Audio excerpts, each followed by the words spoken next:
Programang ito ay rated SPG. Striktong patnubay at gabay ng magulang ang kailangan. Maaaring may masiselang tema, lengguwahe, karahasan, sexual, horror o droga na hindi angkop sa mga bata.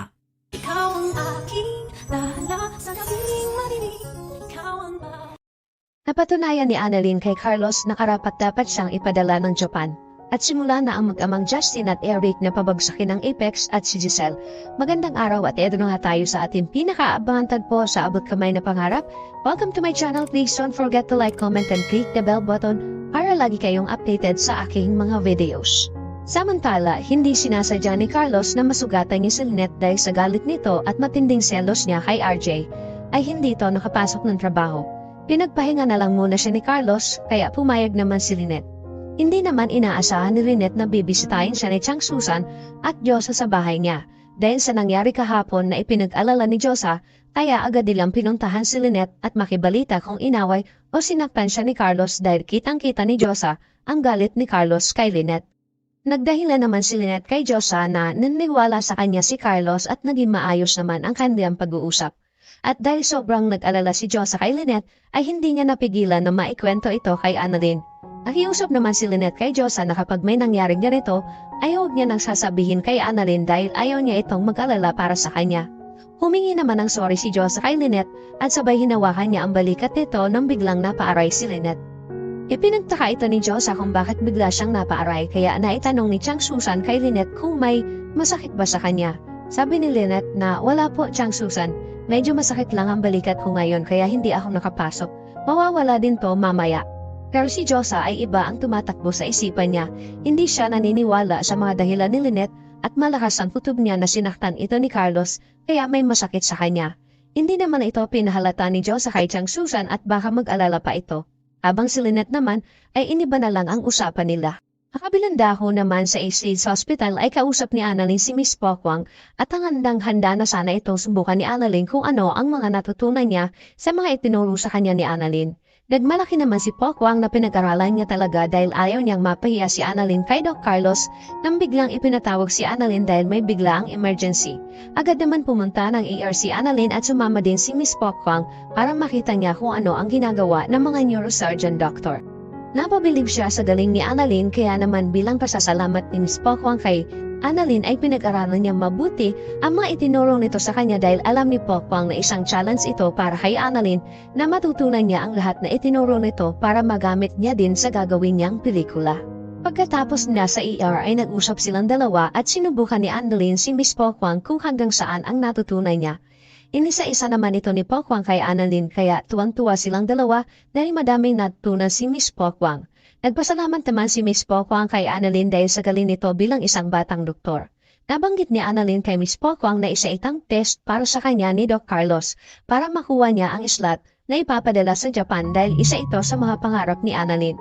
Sabi ni Pokwang na huwag kang mag-alala, hindi kita ipapahiya kay Doc Carlos at sigurado ako na makukuha mo ang slot na yan at napa-cross finger si Annalyn at excited na siya na mapabilang sa mga ipapadala sa Japan.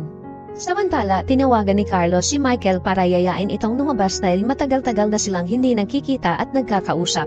Ikinatuwa naman ito ni Michael at sa wakas ay nagkaoras din si Carlos na lumabas paminsan-minsan dahil alam ni Michael na laging busy itong si Carlos.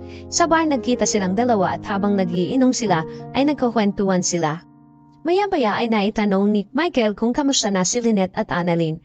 Sabi ni Carlos na okay naman sila ni Lynette pero si Annalyn ay medyo hindi sila may pagkakaunawaan nang dahil sa nalaman niya na inaalok na ito ni RJ na lumipat ng Apex.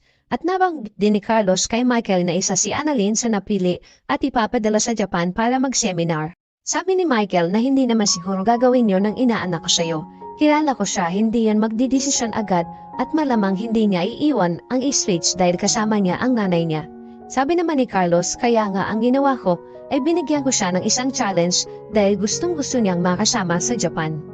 Naitanong naman ni Michael kung anong challenge. Sabi ni Carlos na challenge para ipakita niya kung karapat-dapat ba siyang bigyan ng slot para ipadala sa Japan. At ngayon nga ay napatunayan ito sa kanya ni Annalyn.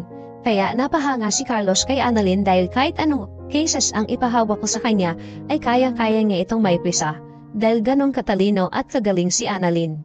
Ikinatuwa naman ito ni Michael dahil alam niya na magaling talaga si Annalyn at sinabihan niya si Carlos na mahal niya ang batang yan at itinuring ko na siya na parang anak ko. At saka kung ano man ang galit mo kay RJ, sana wag mong ibuntun sa kanya. Napaisip si Carlos sa mga sinabi ni Michael na tama nga naman na hindi niya dapat idamay si Annalyn sa galit niya kay RJ.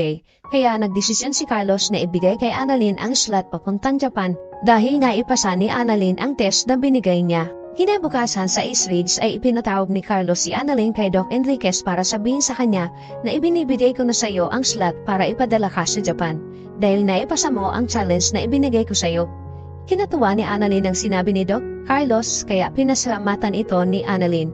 Nakangiting kinamayan siya ni Carlos at sinabi na congratulations Dr. Santos at ibinigay na ni Doc Enriquez ang memo para pirmahan ni Carlos. Nagsabi naman si Annalyn kay Carlos kung pwede niyang bisitahin ang nanay Lynette niya dahil gusto niya itong ibalita. Pumayag naman si Carlos kaya mas lalong ikinatuwa ito ni Annalyn at nagpaalam na siya. Agad nagpunta si Annalyn sa bahay ng nanay Lynette niya para ibalita sa kanya na kasama siya sa ipapadala sa Japan.